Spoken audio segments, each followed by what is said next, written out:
premier ballon de Christophe Revaux en ce soir de 350e match de Ligue 1. Et la récupération grâce au pressing de Noro, Le Sage. Le Sage qui arme, qui frappe. C'est dévié mais de peu par Pento. Première occasion à Vraise, elle est rapide. Ouais, toujours avec une récupération au milieu de terrain. Et puis le Sage là qui contrôle son ballon et qui va frapper. Et heureusement que Pento est sur la trajectoire. Le Havre qui se procure pas mal de coups francs en zone intéressante. Cette fois c'est pour Ala du gauche, rentrant. Boxing de Pento directement sur Davidas qui décide de frapper. Et c'est repris de la tête pour l'ouverture du score. Ouverture du score pour les Havrais. Ce n'est pas une surprise. Et c'est Peter Francard, l'homme du Nord, prêté par Lille au Mercato, qui ouvre le score.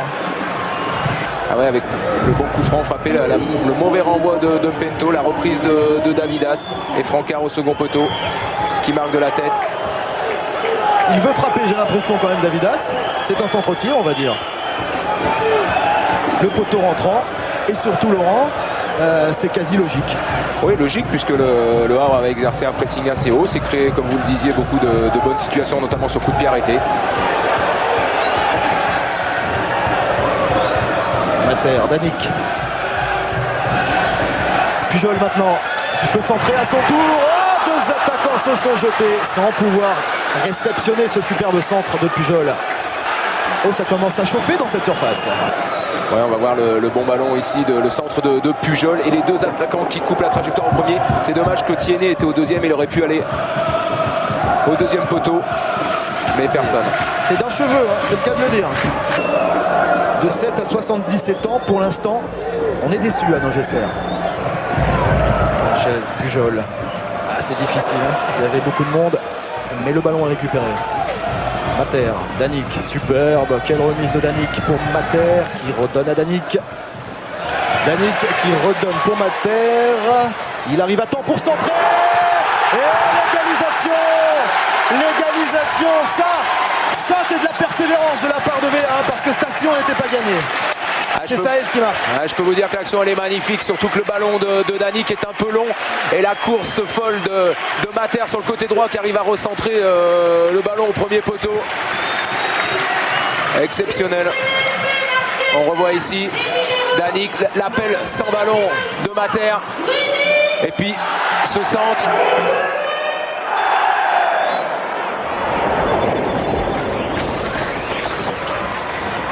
On s'apprête à entrer dans le dernier quart d'heure. Toujours pas d'occasion franche pour Valenciennes en deuxième période, qui a du mal collectivement, offensivement. D'où l'importance de ces coups de pied arrêtés avec deux sacrés tireurs en l'occurrence. Lacour ou Danick. C'est Lacour. Et c'est le but. Valenciennes qui prend l'avantage grâce à Jonathan Lacour. Un homme en forme du milieu de terrain. L'étreinte avec son coach. Quelle libération. Pris à contre-pied Christophe Revaux. Il anticipe légèrement sur sa gauche. Il a peut-être pensé que Danick allait essayer de passer le ballon par-dessus le mur. Mais ce ballon est effectivement parfaitement frappé, parfaitement placé. Avec ce long ballon de Dieuze. Oh, quelle passe orientée. Attention, ça passe pour Hanin. Hanin dans la surface. Hanin qui égalise. L'égalisation express pour le Havre. Comme quoi c'était pas si logique que ça, hein, la prise d'avantage de Valenciennes. Ah, mais surtout le long ballon du joueur, le manque de la bonne déviation et puis Hanin qui arrive seul devant Pento et a la lucidité de mettre le ballon sous le ventre. Le long ballon de Baka, la superbe déviation de Diallo et Hanin dans la surface. Il remporte son duel et encore un poteau rentrant. Et il fallait oser ce dribble de la part de Schmitz. C'est l'un des derniers ballons. Il est long de Bisevac, déviation de Pujol pour Odell, au point de pénalty. Odell qui redonne l'avantage à Valenciennes. C'est incroyable et ultime normalement rebondissement de ce match.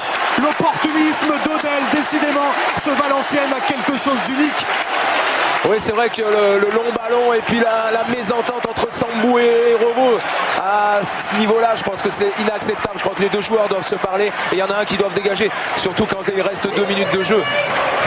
Et le défenseur, il doit la prendre, il doit dégager. Et non, il la laisse filer. Regardez, il attend quoi? Que Odell lui passe devant et avec le pied gauche marque le but. Et c'est la fin. Incroyable scénario. Grand spectacle à Mangesser. Grands applaudissements de Jean-Claude Darcheville. Et Valenciennes à l'ultime seconde sauvée par son Odell du Nord.